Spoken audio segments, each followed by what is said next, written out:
আমি আসলে উপস্থিত আছেন কুতুবপুর ইউনিয়ন বিএনপি ৩ নং ওয়ার্ড বিএনপি সংগ্রামী সাধারণ সম্পাদক দুলাল ভূঁইয়া ভাই।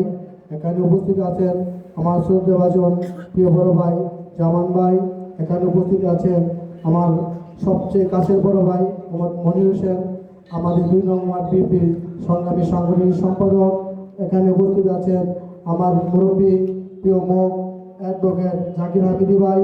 এখানে উপস্থিত আছেন আমার সহযোদ্ধা, আমার খুব কাছে ছোট ভাই নারায়ণগঞ্জ তুলারা বিশ্ববিদ্যালয়ের সংগ্রামী নেতা আতের রাব্বি এবং জাহাত দলের সাবেক সহসভাপতি এবং আগামী কমিটিতে সভাপতি প্রার্থী সকলের জন্য দোয়া করবেন।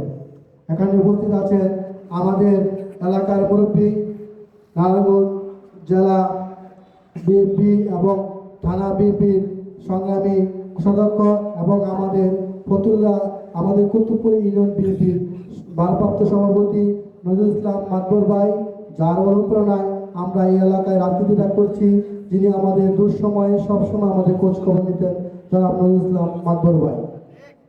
আসলে বক্তব্য দেওয়ার কিছু নাই, আমি ছোট মানুষ, এখানে আমাকে অনেক সম্মান করেছে আমার ভাইয়েরা।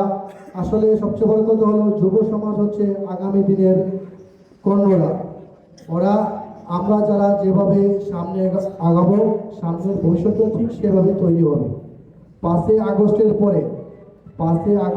পরে এখানে আসলে আমি যেখানে দাঁড়িয়ে কথা বলছি ঠিক তার পিছনের সাইডে আমার খুব কাছে ছিল আমাদের বইঘর পুরান বাজারের এক মুরব্বী। তিনি আসলে ব্যবসা করতে, একটা বাঙালি ব্যবসা করতেন। উনি আমার কাছ থেকে প্রায় 5 থেকে 6 হাত সামনে ছিল।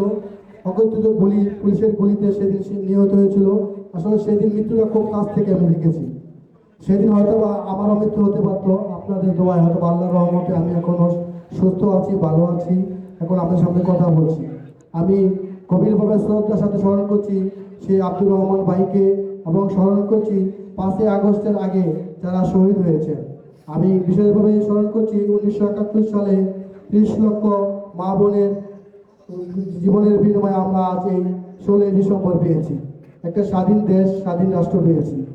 আসলে সবচেয়ে বড় কথা হচ্ছে আমাদের এখানে অনেক মুরব্বীরা আছে, বিশেষ করে নজরুল ইসলাম মাতবর ভাই। তিনি জানেন, আমার মনে হয় ডিসেম্বরের 1 তারিখ থেকে আজকে যে 21 তারিখ, মেবি কুতুবপুরে, আমি নারায়ণগঞ্জের কথা বলবো না, শুধু কুতুবপুরের কথাই বলবো। কুতুবপুরে যতগুলো খেলা উদ্বোধন করেছে বা পরিসমাপ্তি হয়েছে, আমার মনে হয় বিগত আওয়ামী লীগ সরকারের 18 বছরেও কুতুবপুরে এতগুলো প্রোগ্রাম হয়নি। তার প্রমাণ করে আপনারা দেখতে পারেন, করতে দেখতে পারেন। বিগত এই 21 দিনে যতগুলো প্রোগ্রাম আমাদের করেছিলেন, আমার বিশ্বাস আমাদের নেতা জনাব তারেক রহমানও ঠিক সেভাবে আগানোর চেষ্টা করছে আমাদের সকলকে নিয়ে। সকলে আমাদের নেতার জন্য দোয়া করবেন। আর বিশেষ করে আমরা যারা রাজনীতিটা করি, তিনি হচ্ছে নারায়ণগঞ্জ জেলা ছাত্র দলের সাবেক সভাপতি, নারায়ণগঞ্জ জেলা যুব দলের সংগ্রামী সদস্য সচিব জনাব মশিউর রহমান রনি। তিনি বলেছেন আসলে যুব সমাজ হচ্ছে আগামী দিনের সবচেয়ে আমাদের ভবিষ্যৎ।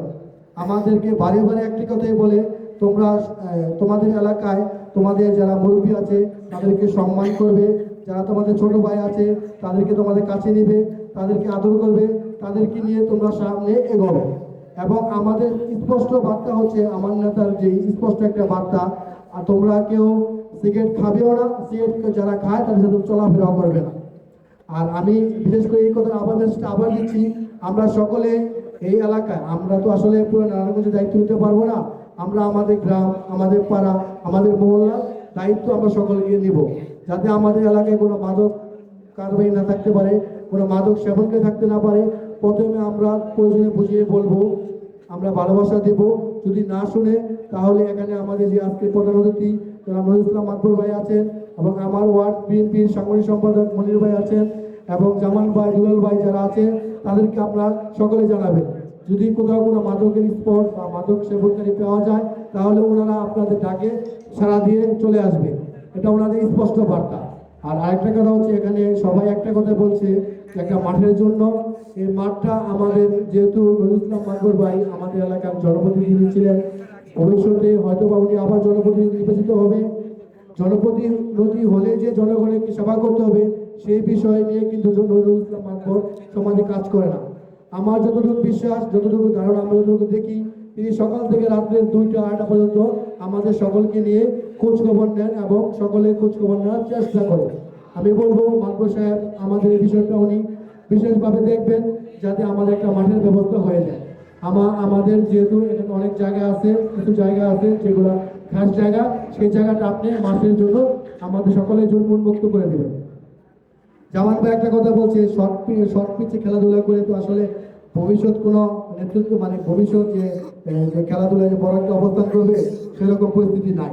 আর তাই এই জন্য আমি বলবো আমাদের এলাকায় এরকম একটা পরিস্থিতি তৈরি করে দেবেন উনি, একটা মাঠে তৈরি করে দেবেন, সেই মাঠে খেলাধুলা করে যাতে আমাদের এই এলাকারই একজন কৃতি সন্তান আছে যিনি আমাদের সারা বাংলাদেশে নেতৃত্ব দিয়েছেন, জাতীয় দলে ক্রিকেট খেলেছিলেন, এরকম যাতে আমরা আমাদের বাইরা আরও তৈরি হয় সে বিষয়ে তিনি অবশ্যই লক্ষ্য রাখবেন। আমি সকলকে ধন্যবাদ জানাই এবং আজকের এই খেলায় দুটা দল খেলবে, একটা দল জিতবে, একটা দল হারবে, এটাই নিয়ম, কিন্তু এখানে যাতে কোনো বিশৃঙ্খলা তৈরি না হয় সেই দিকে আমরা অবশ্যই লক্ষ্য রাখবো। যেহেতু এটা একটা আবাসিক এলাকা, আমরা লক্ষ্য করবো যাতে আশেপাশে কারো কোনো ক্ষতি না হয়, কেউ যাতে কোনো রাগ না করে, ওই বিষয়ে টুর্নামেন্ট কমিটি অবশ্যই লক্ষ্য রাখবেন। তো কারোর সাথে রাগ করা যাবে না, ঝগড়া করা যাবে না, সবাইকে সহানুভূতি দিয়ে ভালোবাসা দিয়ে কথা বলতে হবে। সকলকে ধন্যবাদ। আসসালামু আলাইকুম ওয়া রাহমাতুল্লাহি ওয়া বারাকাতুহু।